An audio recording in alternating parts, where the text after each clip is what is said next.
Everyone. The third Friday of our fifth, I think we have total five speakers coming in. So as all of you know, this is a part of our imported from Brooklyn exhibition, the work of Tony Despigna, who's here with us, as always. And we're really delighted to not only see Tony, but also Peter and Ellen.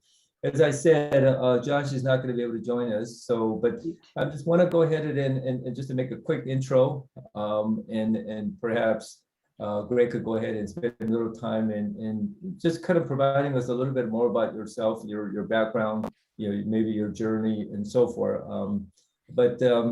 So next week we also have another speaker coming up, and then I think on May 22nd or 21st Friday, right, the last Friday, we have Douglas Davis coming in. Will be kind of a culminating way for us to kind of end the whole Imported from Brooklyn and also the speaker series. So as you know, that each of the speakers have invited had unique and very special stories. We had Ellen, Peter, and Tony, of course. And today we have Greg Lindy. Greg Lindy is for me, I'm very proud and honored to be one of his colleagues, where Greg and I went to school together from Cal State Northridge. And so Greg is a special dude, let's just say, a person, because he's not only has made an impact in the design world, but particularly in topography through his work. And I will tell you this, Greg had interest in topography when he was even a student. And hard to imagine, talking to my students, when you talk to students about topography, that's one of the things that maybe the farthest thing or maybe very distant, but Greg was one of those very unique individuals. He fell in love and experimented with topography at an early age. And maybe perhaps he could maybe talk to us about what was it, how did it all begin, and so forth. I had a little interest in topography. I had a mentor going to school, Jim Bergenjean, who introduced me to Swiss topography. Yeah. But beyond that, I think Greg was a person that really brought a lot of interest in topography from a student perspective. And since graduating, Greg has made an impact in topography for not only in Southern California, but the West Coast as well. He's also is teaching, I believe you still do, right, Greg, at Art Center, like Peter as well. And he's also received grants working closely with a lot of our folks out here in the West Coast. So he's just a smart, brilliant, but also a really good person. So I don't want to say too much, but let's just give Greg a big round of applause and welcome him. Thank you. Good to have you, Greg. Thank you very much. Thank you, Ellen, Peter, and Tony for the past couple of weeks. I've really enjoyed it. Very insightful. Tough acts to follow. So I hope I can hold my own here with you all. So, and thank you, Dave, for the kind words. I've got like about a 30-minute slide presentation that I'll go over that kind of chronicles kind of my journey from where I began to where I am here now. So let me see if I can share my screen. Yeah, looks like I can.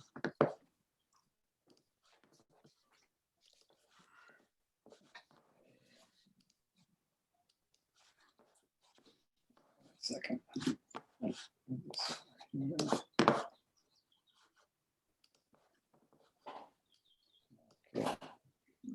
Can everyone see my screen? Yeah. Okay, terrific. So, okay, so I'm Greg. The studio I run is Lux Typo. That's what I've been doing for about the last 15 years, but I wanted to kind of I'll go over that a little bit later, but it kind of, especially for the students, to give a sense of how I got to this place.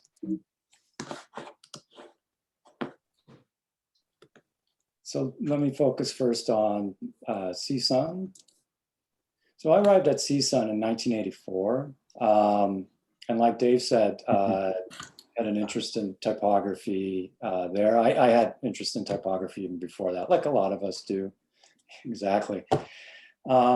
doing band logos. I was really into surfing, so doing surfboard logos, doing everything, on your folders and all that. And found myself at Northridge, not because I wanted to be a designer, but kind of just arrived there because it was a place that I got accepted to after high school. So, at CSUN, this is somewhat the dark ages before the computer. So a lot of what we did was really physical, and I'm really grateful for that. And we had some really good instructors like Gene Brugenjohn, Myra Feely that ran the letterpress and printmaking studio, Cindy Marsh, to name a few. And so my experience there is really, I value it quite a bit. I learned so much. And actually, I'm really happy about the place and time that I was at there, where things, type was physical. There was no digital. The computer came in at the last semester. So we were using rub downs, we were taking books and Xeroxing, cutting, it's not, as well as doing placa, lettering, ink and things like that. So, my interest was really in composition, not so much letter making. That was too difficult for me, too much of a challenge. So what I really enjoyed was composing and doing typography. And so, but even at that, you had to handle things, which, type is physical, and I think when you're just kind of working with digital assets and things, you don't really get that. So I graduated CSUN in 1990. So I did a 6-year track. Kind of took a while for me to find myself and get through there. Also just had way too much fun at CSUN. So when I graduated, I was lucky to walk right into a job, and the place that I started out was Ray International. And what was really quite nice about that is I could step into something and really exercise my typographic interest. And so the first project, actually the first day that I was there, I worked on this project, the Replacements album cover, and did the typography for that. A little bit of luck, a little bit of skill, but definitely just a lot of timing was there. So, so it was a great experience working there. Like I said, I was able to really grow my interest in typography. My boss was Michael Ray.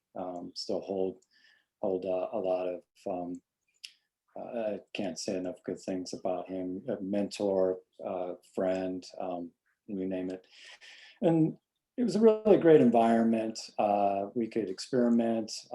We would do promos. So like the piece on the right, what I would call a typographic fruit salad, just everything in there, just to promote the studio. This is like 1991. Interesting enough is that things were typeset, so to speak, or laid out on the computer, but because of like file size and whatnot, like 100 megs was like huge for a hard drive. You usually sent this stuff out and you had to compose for the mechanicals. And so I'm sure the students don't know what that is. Unfortunately, I don't have a reference for that, but again, this is a kind of a hybrid of working digitally, but also working physically and whatnot. So, and so, like I said, early 90s, working on the Mac, but the amount of fonts that were available were limited. It may have seemed like a lot at that time, but definitely not what it was now. And to me, like, I don't know, I wanted to be different. I didn't want to be using the same typefaces as everyone else and whatnot. So, the studio had these typesetters books. Back in the day, you had something, I believe Ellen was talking about this, is you did your comp and whatnot, you spec'd your type, and then you sent your specifications to a type house, and you crossed your fingers and you got your type back. Right. Well, they had these books that you would choose from, and Some good ones were like Vern Simpson and the Aldous Company that was here in LA. And we had these books and they just kind of were there. And on my lunch breaks and whatnot, I just scurry through them and just like be looking at type and whatnot. And, you know, trying to be different. I just didn't want to be kind of run of the mill of what's going on. There's a lot of good things going on, but just, started to kind of revert back, Xerox these specimens and whatnot and start to assemble and do my own headlines and whatnot. And it started to find itself into pieces like this. And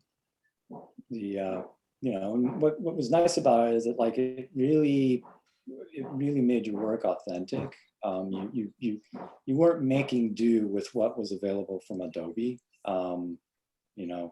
So go in there, manipulate, do all sorts of stuff and bring it back to the composition, create something that, no one else is necessarily doing the same thing. It might be working in the same manner, but they're not pulling from the same things because it's yours. So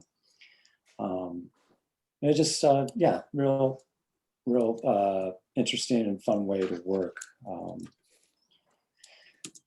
And it would continue, and we'd even like, so I mentioned Myra Feely that was head of the letterpress studio. I became really good friends with her. I was best friends with her son, Aaron, who Dave knows as well.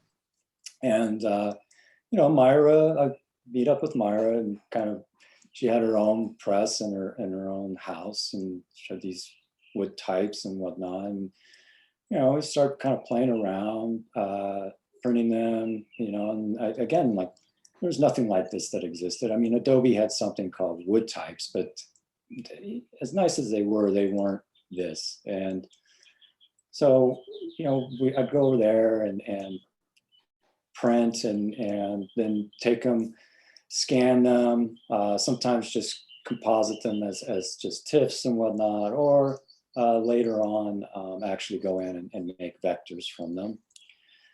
And it would find its way into work such as this, which again, really, the directive here from this client and friend is like, wanted to make something that felt like very neighborhoody kind of blues, kind of South kind of feeling, fish fry, right? And so these types and ways of working really felt like genuine to these projects. And with these, no type on there was spared from being manhandled, so to speak.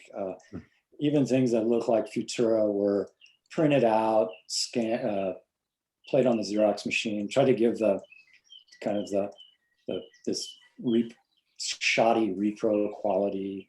Again, for a certain generation, we know about stat cameras and the beauty that they can do. And trying to emulate that and kind of create that, kind of allow, what I like to think is kind of allow the room to speak. So like, in musical senses, let the room be heard, not just go directly to patch in, but let some space be there. So working there was really fun, and we'd get a lot of nice projects and be able to explore. And it's like around mid-90s, so there's a lot going on, kind of postmodernism things, not only did working graphic design, but a fan of graphic design. And so looking at a lot of stuff, being excited by it, it was a very exciting time. And started to see the possibilities of kind of going even further with the typography, not just kind of compositing, but starting to like really have an effect on it.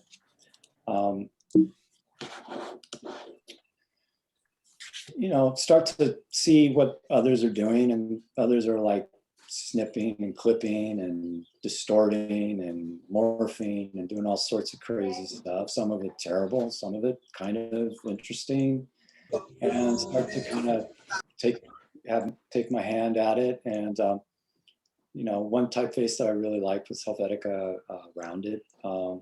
Start to kind of play, kind of clip it. What also was happening at that time was Fuse by Neville Brody, and this kind of exploration of languages and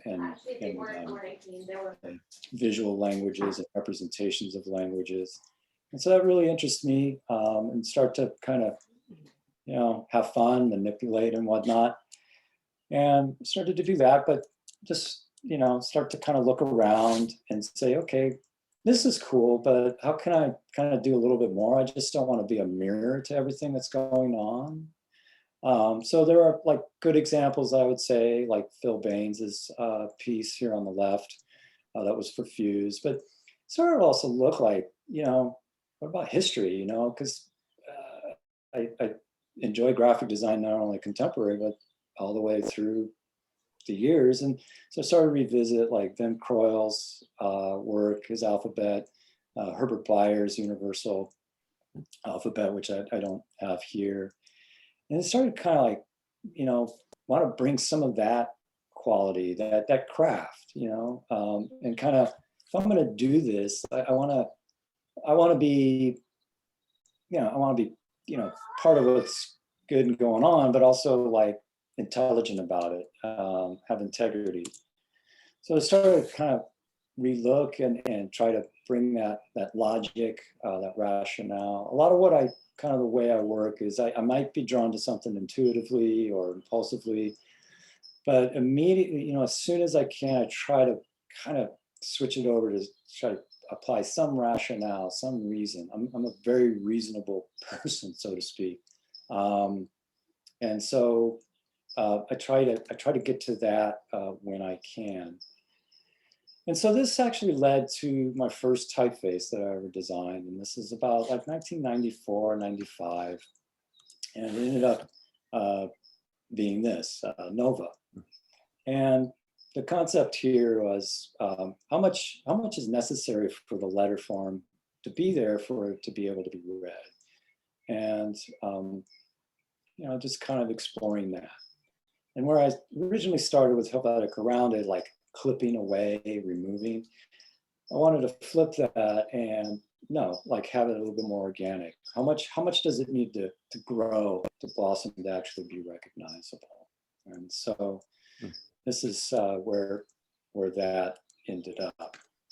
So again, I'm thinking, okay, I'm enjoying this. I'm liking this. I'm now getting in tune with craft. And I'm looking what's going around. I'm going, now I'm getting a little snobbish. I'm going, good ideas, but not necessarily all that kind of informed. They're good notions, but I don't know. Not for me. I want to go deeper. I'm having a good time. I'm connecting with this, but I want to get deeper with it. So I looked around at what I liked, and what I, so started to like look at kind of the kind of not normal, but then also the normal. And, these are typefaces that I really connected to. And as I started to investigate them more, I started to see that kind of, they showed this similar kind of avenue, and it seemed to point to Dutch typography and letter making. I know Meta's by Speakerman, he's German, but I think he would say as much as that he's looking to that that country, so to speak. And what I found, what a lot they had in common, not only the Dutch, but the teachings of a particular individual, Gerrit Noordzee of the Royal Academy, and unfortunately just recently passed away. And the nice thing about what he's done is he's produced a lot of books, and not really having the opportunity to like fly over there, which I would have loved to have done, but not possible. I started to pick up his books and kind of educate myself. And again, go deeper, like really get into the craft and get into the logic. And what particularly struck me about his approach is it comes from handwriting. And the way I learned a couple of exercises that I had in school was from drafting. It was from drawing outlines and filling in. And that's why I didn't like lettering, or I liked it. It just was I wasn't proficient at it at that stage of my being. And so what I liked about his approach is it came from the inside out. So focusing on gestures, allowing tools to do things, and really understanding and connecting to the logic of why letter forms look a particular way. And focusing on really fundamental aspects around proportion, balance, consistencies around weight, contrast, and anatomy. So I just kind of underwent my own educational kind of program through that, and through other sources as well. So self-taught. And so as I was doing that kind of as weekends and nights, my day job, time had started to keep going and evolving, and Ray International evolved into Intersection. And I started to, we started to get into more corporate identity and branding, and along with that comes typography. And with training myself and educating myself in doing that, being more proficient, we were able to actually offer that as something we would do for our clients, and started to really enjoy that. I started to see opportunities within that. And after being with Intersection, Ray International for quite a while, I started to think, with this new interest, skill set evolving, and just kind of the fact that I was there for a while, I wanted to start something new. I needed to kind of take the next step. So, so the next chapter after that was Lux Typo. So I decided to go on my own.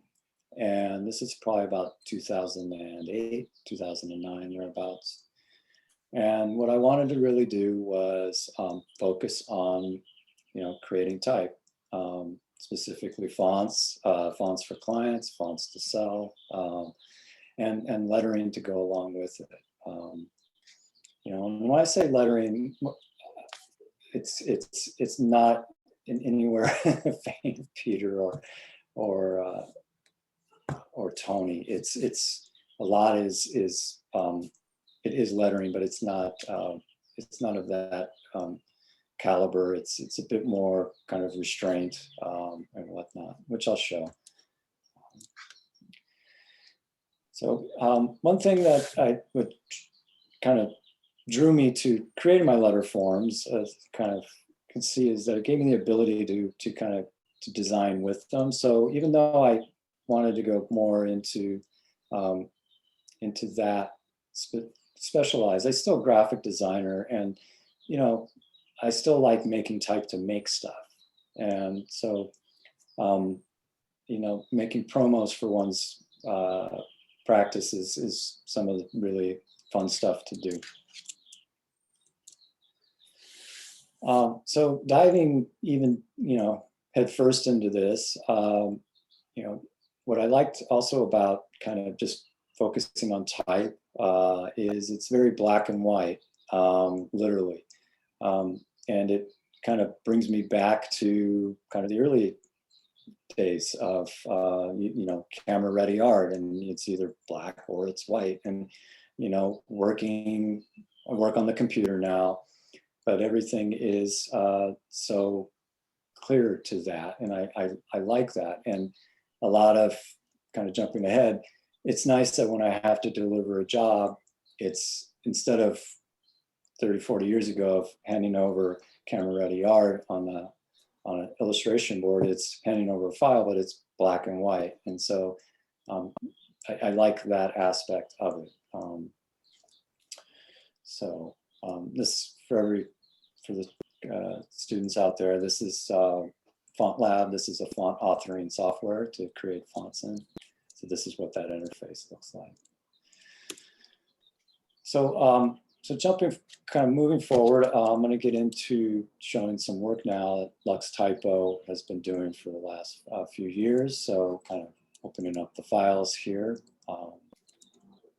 So a lot of the the clients I deal with, I deal with agencies, I deal a lot with designers. Occasionally I deal directly with brands. I deal with quite a few different individuals and whatnot.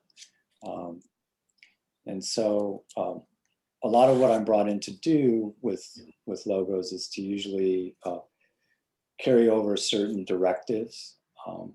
Occasionally I will actually, as a graphic designer, be in charge of the brand. So identities like Ivy and the bottom right, Center for Yoga, like I'm also in charge of the brand doing that. Sanjay Patel is a personal logo for a consultant. Hot Pockets, working with Nestle. So there's certain directives coming from them to guide this. So it's very collaborative in what I do. Siebkins is a resort in Wisconsin. Worked with colleague, friend Tyson Thorne, who I've known for a while. So working with him and his brand directives around that. Last House on Mulholland, that's again another project that I'm involved in, full scope. Green Room is for Viacom CBS. Nestle Sensations for Nestle. Mark for a product line of cereal flavored milk. So think about that for a second. And Chase Knowles is a real estate development. It's actually in the San Fernando Valley, I believe in Van Nuys. I worked with agency here in town, Reverb. They specialize in projects of that nature. Terminator was, I worked with Keller House Design. And this is the latest installment of that franchise, and Neil Kellerhouse, who directed this, his idea was to try to kind of full circle it back to the original, since Linda Hamilton and Arnold Schwarzenegger were coming back into it. And the last logo here, Sudafed for Johnson & Johnson. This is actually a project that I'm going to kind of elaborate even more. So give you a little bit of the process here with this project. So clients come to me and it's usually in three capacities. It's one, to kind of clean something up. It could be something to kind of evolve. So just kind of do a few things, but keep it kind of recognizable, kind of retain all the brand equity that's out there. And then the third, which is, they're all very fun, but is even probably the most fun, is a complete reinvention. And with Sudafed, they wanted to do a complete reinvention. They rightfully came to the conclusion that there was no brand equity in the product that they had. So they really wanted to explore and just really reinvent the brand. So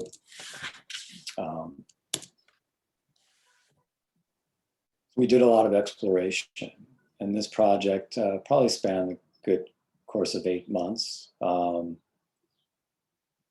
Lots of iterations and logos, and finally settling on this as the final logo. Nice thing about this is, and they're a terrific client, J&J. The director, they really wanted to carry this out into the product, create a proprietary font. And so from that logo, we extended out and created a full-fledged typeface.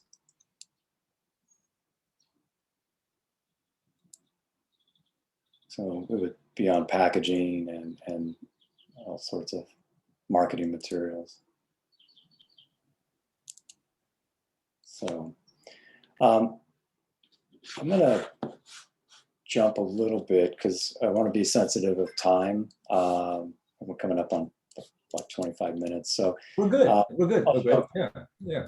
yeah, I want to allow enough time for questions and whatnot. So I may kind of speed through a few things, but let me go through a few more custom typefaces that I've done over the last couple years. So, you know, did work with Mullen for Acura.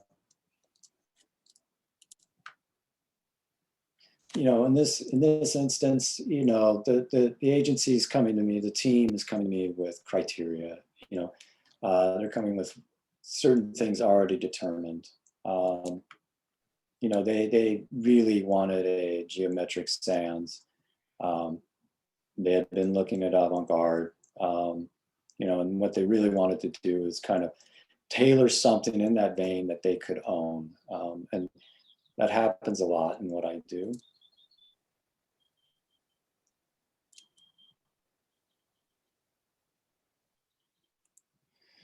Working with Color House again for the Girl with the Dragon Tattoo. In this instance, he created the logo, the identity for the film, and he had the great idea of wanting to expand that out into a typeface to cover the marketing campaign that he was in charge of, so he could create posters and whatnot with headlines that utilize this typeface.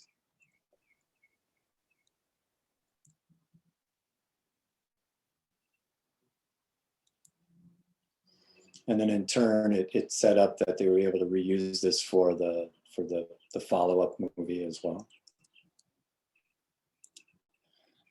Another project for Johnson & Johnson for their particular baby product line, Johnson's Baby. So this is, you know, what they came to me on this project with really no idea. And so, you know, I kind of explored, took in their criteria, and then came to them with options and kind of avenues of which way they could go, and then choosing and then proceeding on one. Also what they wanted, which is different than some, is they also wanted it to go beyond just basic Latin and include Greek and Cyrillic.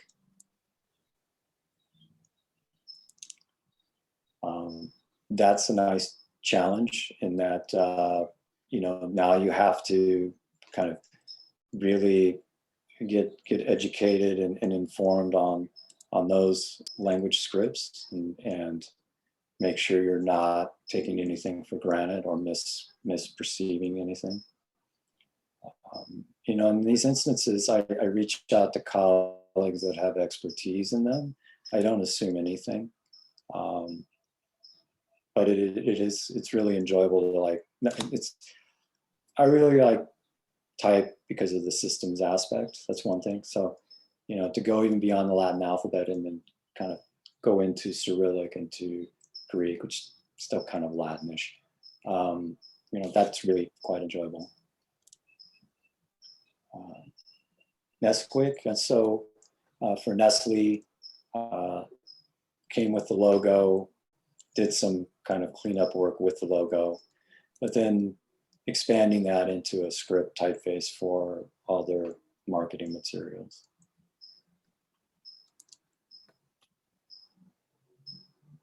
And with this font, it's not how sure everyone's familiar with like open type features, so contextual alternates.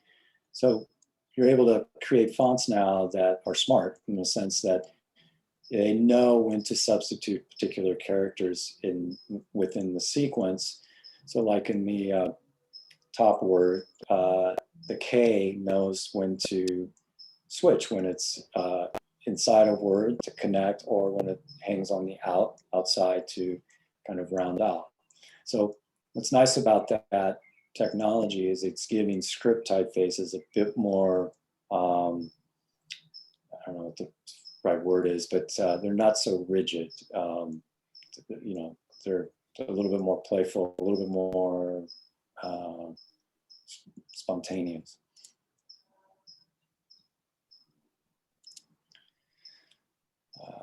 Clean Sands. Again, kind of taking a logo and then cleaning it up and then kind of expanding out from there.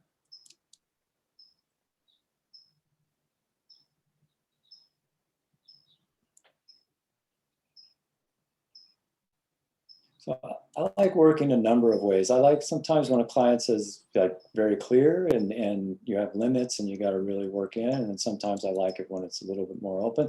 I like a balance of it.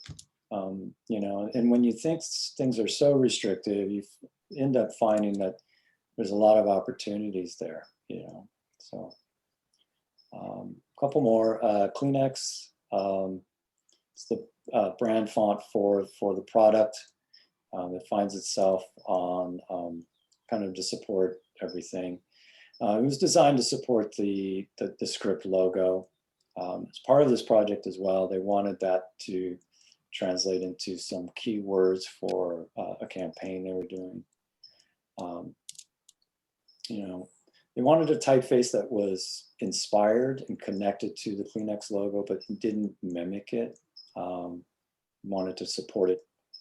So that was a nice challenge, that balance, you know, but, you know, and then essentially coming to something that kind of is of its own self.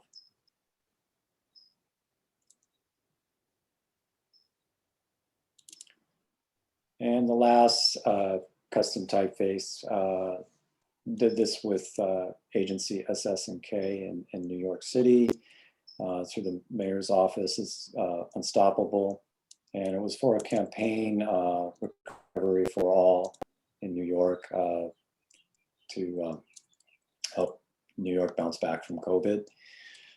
So the campaign was No Stopping New York. I worked with Aaron Padden on this with his direction and, you know, kind of sourcing kind of this industrial, resilient, tough aspect that New York holds, and translating that into this display type for the campaign. Just uppercase for all. So we still have a little bit more time, Dave? Yeah, I think so. Yeah. Cool. All right. I don't want to. Okay. So this next section will go pretty quick.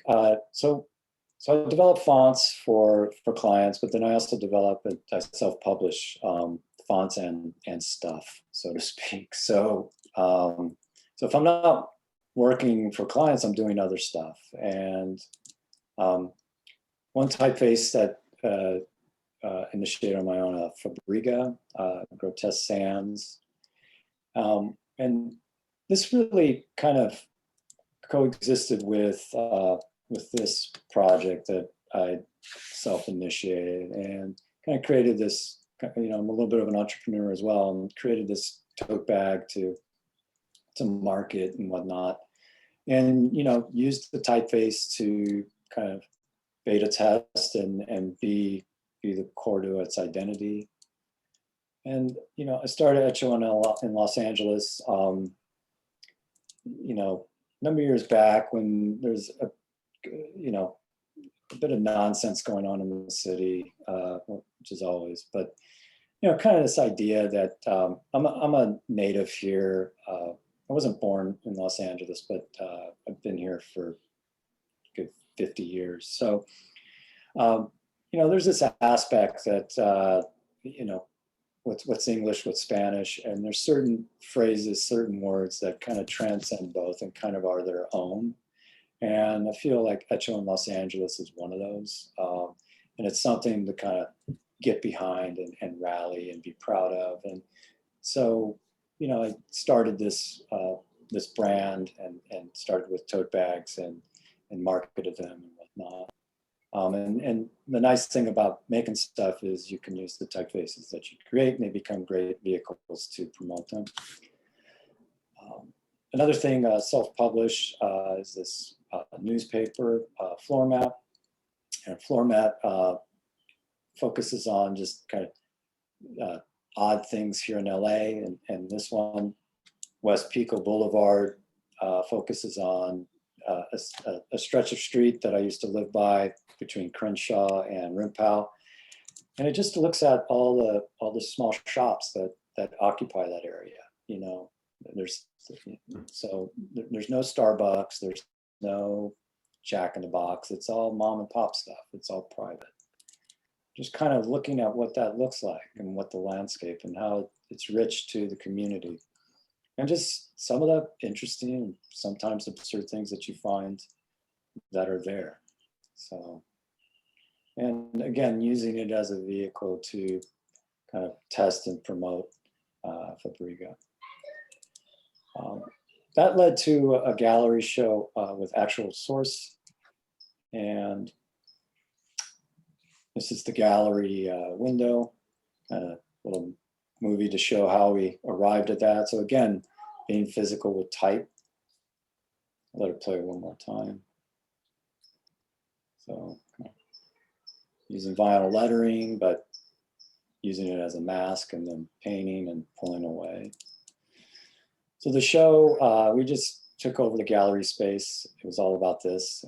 Wallpaper, had a DJ, whatnot.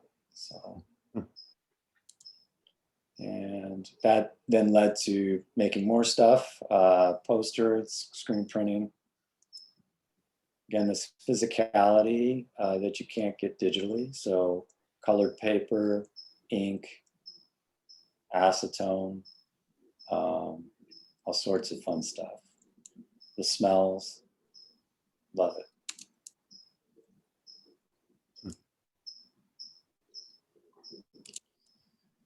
Another thing that I do is send out promotions for my typefaces to sell. And instead of just, and again, yet another opportunity to publish something, to have another narrative, call out something.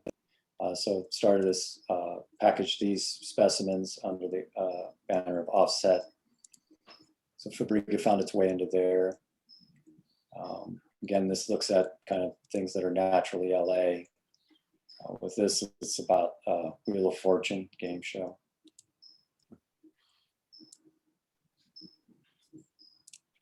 Character set. And Cahuenga, which is another typeface that accompanied that, coming full circle with the Dutch influence. But I'd say the Dutch influence has always been there with what I do. But I think it's a bit more pronounced here with the stress and whatnot. In Cahuenga, it's named after the street in Hollywood. So when I do things, I like to kind of connect it to here. LA's rich, it's my identity. I like to connect to it. It's something I can own. You know, so.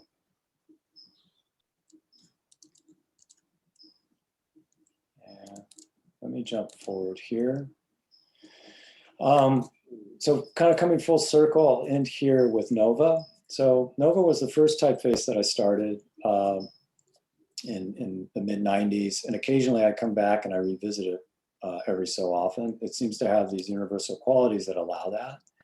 And so when I revisit it, it's another opportunity to make stuff. Narrative of LA. I mean, talk about the things you know is the thing to do. So this was like 2005. And then yet again, revisiting in 2016 for whatever reason. Maybe it's just the excuse to make a poster, especially when it's fluorescent orange and green and silver.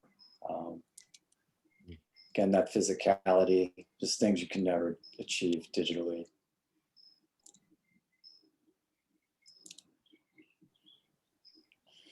And lastly, yet revisiting it again in 2022, but this time now taking the opportunity to explore the what's happened now with variable type, and to be able to kind of now go even deeper with this idea about how much it is you need to read, these ideas around language, and playing with that, kind of going even further. So it seems like an idea that I can keep revisiting and keep examining and evolving and asking asking new questions and finding new answers. So thank you, everyone. I appreciate it so much. Sorry to go a little over. Greg, man, that's pretty awesome, spectacular, man. I mean, you know, I knew that you had a very rich, but career, you know, and impact that you made in the industry, but the breadth, you know, the all the industry that you've touched, you know, from advertising to design to entertainment to package to consumable. I mean, it just kind of goes very wide. So this is awesome. I think that I'm sure that a lot of students have some questions for you. I certainly have a couple of questions too, but thank you again. But we have about 10 minutes or so left. I thought maybe we could jump right into maybe asking questions, if you don't mind, Greg. Is you okay with that? Yeah, I could stay too, Dave. I mean, okay. Sure. I'm happy to stay over. So great. Yeah. So I know that I have some questions there. So who wants to go first? Because I've been getting to the chat there. I can go first. Oh, okay, sure, Matthew. Yeah. For me, it's just because I know with typography, it's not my like initial thing. I'm a graphic designer, so looking into this, looking at your work, it's beautiful to see. So what was your first win to wanting to become this wonderful typographer and creating type? Was it your first typeface? Was it a first assignment you ever did at CSUN that you're just like, wow, this is amazing? What was that initial start point for you that drove you to being so talented in this field now? Well, sorry, it wasn't the first assignment I had at CSUN. Be honest, I wasn't a very good student. I didn't get serious really towards the end. But the thing was, there was always the interest. And I think going through that exercise of like that first typeface, see, to me, designing type, very kind of mystical to me. It was like very unapproachable. And what was happening in the early 90s is the Macintosh was enabling individuals to go in there. But still, it's still, looking at Garriman and looking at all these faces, it's just like the pillars of what's proper. I think what was liberating was to see like what was happening with Fuse and some of the other postmodern stuff. And a lot of people slag it as rightfully so, but for me, it was a good entry point, and a lot of entry point for everyone else. For a lot of people, there's quite a few individuals that couldn't get out of that. But I think, kind of entering, doing, kind of learning, like things just started to spark. And I think what I would say, kind of to conclude with that is, you just, things just don't happen like wham, I don't think. I think they happen like you get into it, maybe knowing and being comfortable or whatnot. And it just, and being aware and somehow something sticks out. And again, it may not be like a eureka moment, but it kind of gets you a couple steps closer to the next thing. Yeah, definitely. Well, thank you. I appreciate it. That's cool. That's cool in that. Okay. Jacob. Yeah. So originally I was going to ask you how long it took to complete Nova, but you ended up kind of answering that question towards the end. So I guess my question is, are there other typefaces that you've developed that you have continued to kind of expand on, or is Nova just the one? No, no, that's a good question. Yeah, there's obviously there's a lot of stuff I didn't show. I mean, there's a typeface Guston that I keep kind of coming back to and adding new styles, adding new things. You can kind of see it on my website there. And so that's like, I don't know if I'm going to be adding anything more to that, but there's like what you see on the site, there's a good probably like 10 to 12 years span there, so that can happen. So cool. Yeah. Thank you. Oh, Ellen, did you have a question or? Yes, a couple of questions. First of all, I just wanted to say that it's so interesting to see and hear that you have a very intellectual and academic approach, and yet it's very commercial at the same time. And those things are, it's a rare combination. Thank- And if this is, I hope you can answer this, but if someone has a client who wants a bespoke typeface, Mhm. or as a designer, you think they really ought to have one, well, how much is it going to cost them, and how long will it take to get done? Yeah. Good question. So cost is on a sliding scale. Depending on, If you are a big global brand, okay, you're going to get charged more than a smaller entity. I think also, like, I'll be forthright, Ellen. I'm not going to answer the question fully. no one ever does. Yeah, because honestly, when you find out, it's like the charging, there's a big flux. So Jonathan Hoffler, Dalton Mag, who I'm sure you're familiar with, they're gonna charge rock star prices, rightfully so. Myself, I'm not of that exposure, but I've been doing it for a while, so I'll kind of be in the middle. But I think to your point is, it's just, charging, what's the scope of work, what's the, what's it going to cover, so if it's global, then and it's in perpetuity, you should be charging as much as you can, because of the asset that you're developing for them, just like a licensing photography for an ad campaign. Type is the same thing. So smaller group, individual, where it'd be a cool idea, and they happen to be good people, and they would really benefit from it, and it's just it's fun, you charge it with love, so yeah. I have a follow-up question there with Ellen said, so this proprietary typeface that we've seen a lot, that used to be, was not a very common thing, right? Part of it because the resources available to create a whole set of a family with the font with type was quite painstaking labor. I mean, there's a lot of time in there. So is that something new? Like, are there more demand in proprietary type? Yeah, yeah, it has gotten more popular over the last 5-10 years. Basic, and it's brand driven. It's about differentiation between brands, and that's I think is the initial thing, and now I think it's partly that, but it's also like bragging rights as well, like to say we have our own font, especially when you see things that aren't very far removed from what's actually out there.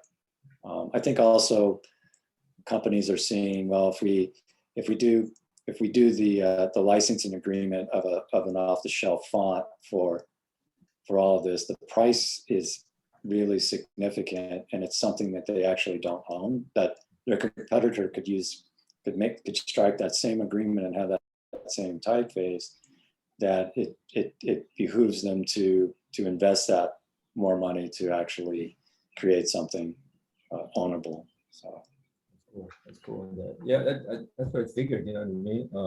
We've seen it more and more now. So I've got a couple of questions, but is there other questions? I know that someone told me there's some questions. Anybody else? Questions?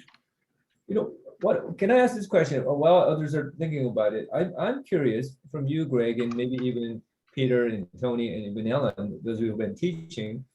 Has there been a different approach from a student perspective, how they're approaching type and type usage with their work over the years? Like, Has that been changed for good or bad or kind of neutral? Is there is approach looking at it, using it, and type in their design from not only print side, traditional, but from a digital perspective, and so forth. I'm just kind of curious if you guys observe and experience any changes or anything like that over the years. Yeah, I think students that I'm encountering are looking a lot more, because I think they just, because they're on Instagram, they're on avenues like that, the platforms like that, that's like, I think what's a big difference between like when we were their age, Dave, was that graphic design fandom wasn't really that, it was like, it existed with like album covers and things like that. And it was, but now like these students I find that they're fans. I mean, that's what they're into, like, and so they're a bit more aware. I mean, I don't, they're aware, but they're not, the depth, necessarily the depth's not there either. It's still candy to a degree, so that's what I see. Got it. What about you, Tony? Have you seen any changes or at all or no? Oh, you're muted. Tony, I think you're muted.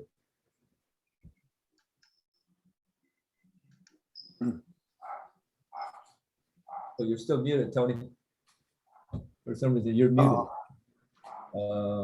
Yeah, you're muted, Tony. Can you hear me now? Oh, right, yeah, we can hear you. Okay. now. I've been out of it for a few years, but I do check the, like the print magazine and Typewriters Club annual and stuff like that. I think what's happening in terms of the trend is they're going into sort of abstract areas a hell of a lot more. And I keep thinking always from a client point of view, communication to me is the key word. Whatever you do with typographics, you still have to communicate. I mean, for 2,000 years, that's what it was all about. So sometimes they get lost into the abstractness of it.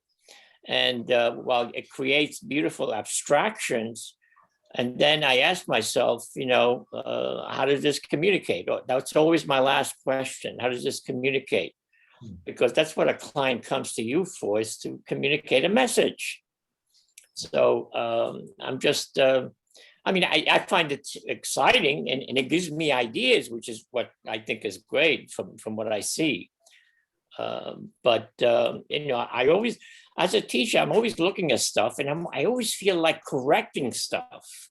Whatever I see from a professional person and from students, my temptation is always to make corrections.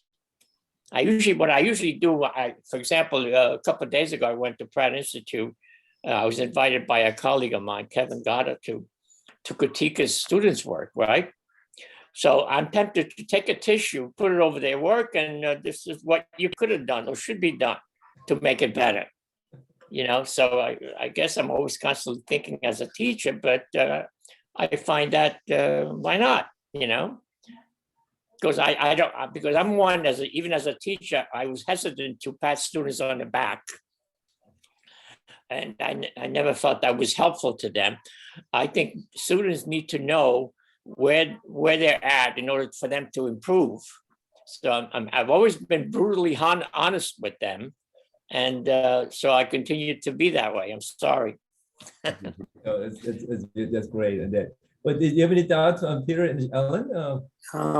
Yeah, I have a thought. I have a similar experience to Tony. I find that the difference is students seem to be arriving at solutions that are based more on thought and ideas than based on drawing skill, which changes it a little bit, And I think, and Tony's right about the type is becoming more and more abstract.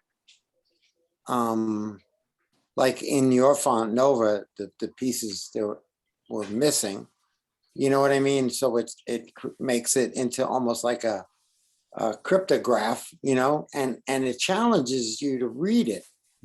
But I think that's part of the communication.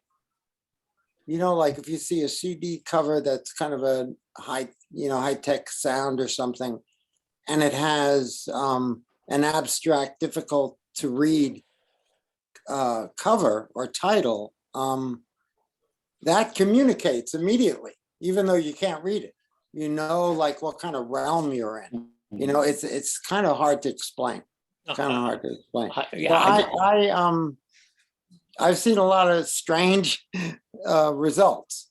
And I don't discourage them. I just try to help them develop the idea they come up with, you know, so maybe it's a little more developed and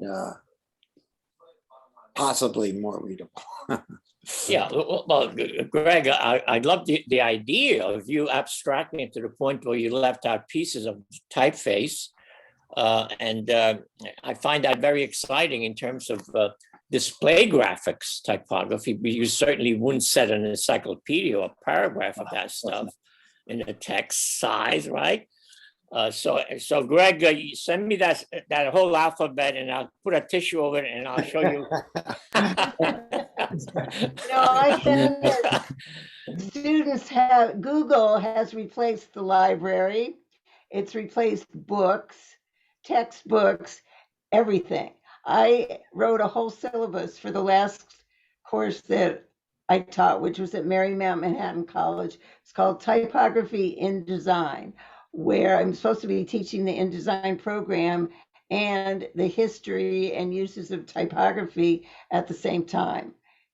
You know, introducing like Baskerville and Garamond, as well as avant-garde, all the way through what people are doing typographically today, and having them in InDesign do posters, flyers, and so forth. But anyway, once that we got out of the historical typefaces, and I would give them like, okay, I want you to learn who Saul Bass was and design a poster for a Saul Bass exhibition. You know, I'd give them the parameters and to do something that was somewhat in the style of Saul Bass, or that using his posters as the visuals, and I gave them headlines, body copy, and so forth, that they would set the type for a poster. So they use their Google rather than their, I'm looking up here, you know, the different type catalogs that I still have. There is Monson Type in Los Angeles, which was a huge and fabulous catalog that we trace type out of. But at any rate, they would just go and find something. You know, oh, that would be cute. Oh, that's nice. Oh, I want to use that one. And it's some sort of junky-free typeface. So to learn the difference between quality and not quality, because everything is out there. And yes, I wish they actually looked at Instagram more. You know, I gave them, here are a whole bunch of Instagram feeds with type, with logos, with, you know, look at those, see, try to discern what's high quality. And that takes a while as a student to be able to recognize that. It's what Massimo Vignelli, you know, he said, oh, this is junk, like a radio jingle, and this is high quality, you know, and he was very definite about his opinions, what was junk and what was not. Emigre fonts were garbage. Yeah. And Garamond was beautiful and wonderful. Yeah. You know, and I wrote several articles where I interviewed him and said, well, wait a minute, are they really garbage? What makes them garbage? But in any event, the students did not have the ability to discern. So helping them create that eye, to be able to look for quality, I think is part of our job as teachers. Well, go ahead. I was going to say, Massimo said that he would only use about half a dozen typeface. That's all he needs. So I called it the 6 family type mafia. Right, yeah. Well, look, guys, I'm gonna okay, Andrew's got a question, and then I'm gonna turn it over to Greg for maybe last comment here. Go ahead, Andrew. Okay. Thank you. This one's for Greg and you know, of course, Peter and Tony as well, if you guys can answer that too. I was curious when you were talking about the abstract work being kind of like the where the trend is going with making typography. Is that sort of like breaking the rules of typography, or are you noticing a lot of errors when it comes to basic fundamentals of making typefaces? And for you, Greg, did you have like a homage to someone, or did you have a mentor to when you were self-taught when you're doing your typography, or were you you know, self-taught and also breaking the rules at the same time, or you know? Yeah, I mean, I was looking at history. I mean, there wasn't like specific individuals that I could reach out to. I mean, there was some really, there's like I Magazine, which is fantastic. That's still around. You know, that was a great, you know, and yeah, I was breaking rules and I was getting things wrong, and kind of also interesting enough is like, you know, kind of in a font is a system, and so it all has to work together, and you know, you can easily find yourself kind of in a corner and not being able to like have that system be functioning, and you know, my point is that, you know, getting it wrong was really part of the process and really important, because then I learned how to then get it right. And also, like, I like to think I have a little some integrity. Like, I like to think that I like things. I can distinguish between proper and non. You know, those things, and it just had that kind of ethic, that ethic to craft, and again, like knowing, you know, coming into it and going, this vocation is mystical. It's like it's revered. It's like, oh my God, how could I even, you know, coming out of that, like with that amount of respect, you know. So I came to it very, very humble. And it was hard, and it didn't happen in a year. It took a long, long time. I mean, Cahuenga, which I'm really proud of, is a recent typeface. I wouldn't have been able to do that 10 years ago, or you know, it took time to get there, and all the stuff that I've shown, there's a big pile of stuff from the other, you know what I'm saying, that of that didn't make it, that doesn't get right, all that. So it's just like, you got to do that, you know, you got to, and I don't know. I don't know if I answered your question. Oh, yeah. Yeah. You know, you totally nailed it with you know, the historical aspect, and also looking at typography, you know, as a mystic thing or a daunting. You know, it's a little probably intimidating, you know, of sorts. So, you know, you got your feet wet. That's what you're saying. So, you know, that's what you got to do. Yeah. You got to keep pushing. You got to keep pushing, because you never know when you're going to hit something. Wow, that's really interesting. You know, I would not have done that if I had not pushed it further. Open the envelope, and take it as far as you can. But then after you do that, you have to ask yourself, how appropriate can I use this? In what particular job or client that this would work for? The kind of things that David Carson did and Emigre did, you know, it's not applicable to most clients, you know. So, but there's a need for what they did, because they open your eyes to possibilities.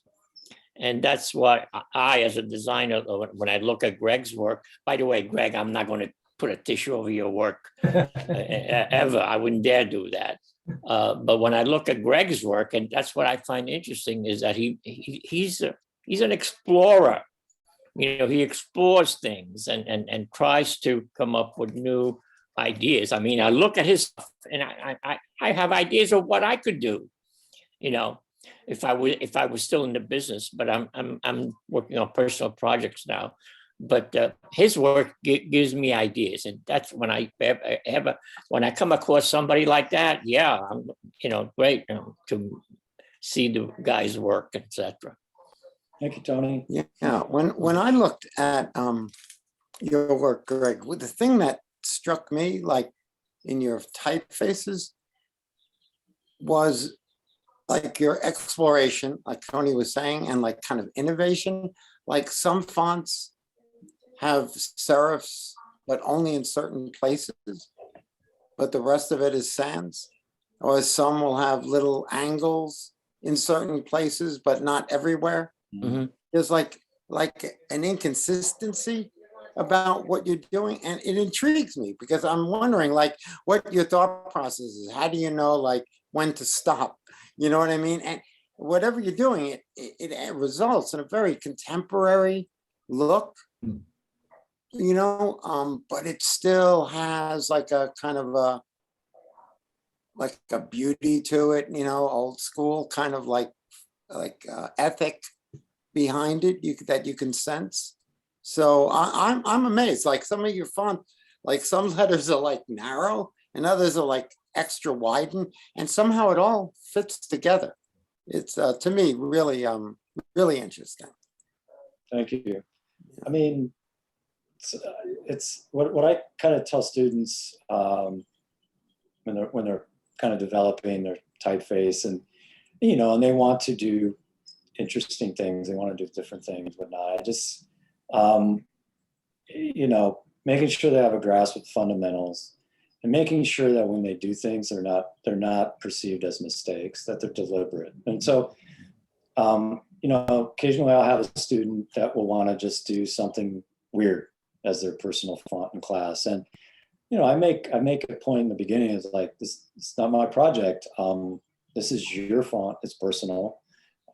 All I ask is that you follow the through line of what we're teaching here, and if you decide to do something off the grid or whatever, like at least it still has to communicate. It's still beholden to all the same principles, right? And so if they want to do weird, lack of a better term, things to it, as long as it looks deliberate, it's like if you're going to show up to a formal and you're not going to wear the tuxedo, you're going to make a statement, and you got to make sure that that statement is really clear, and the same, I think, within that system. And, so, yeah, I like to play with that as well when kind of I can, explore things that way. Great. So I'm going to be respectful to everyone else's time in here, not only the speaker, like Greg, your time, but, others and students as well.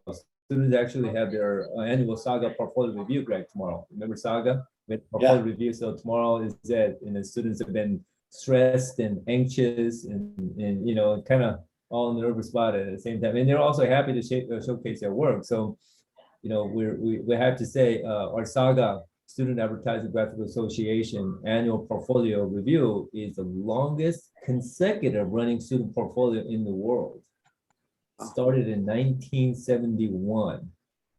So we're very proud of that. So Greg, this has been a wonderful visit, along with Ellen, Peter, and Tony, adding the richness to our presentation. So can't thank you enough, Ellen, Peter, and Tony, and most of all to you, Greg, spending time with us. And I hope that you continue to visit us here, semester after semester, because we could certainly use someone like you to mentor our students and teach our students. So how we can make that happen. But thank you again. I just want to say thank you to all the participants. I know this has been a really busy week. We have another fabulous speaker coming in next Friday.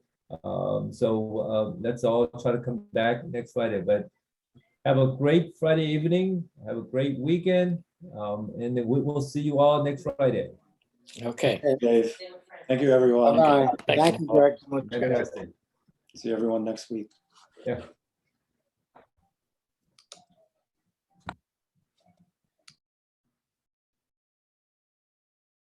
That was good. So thank you, guys.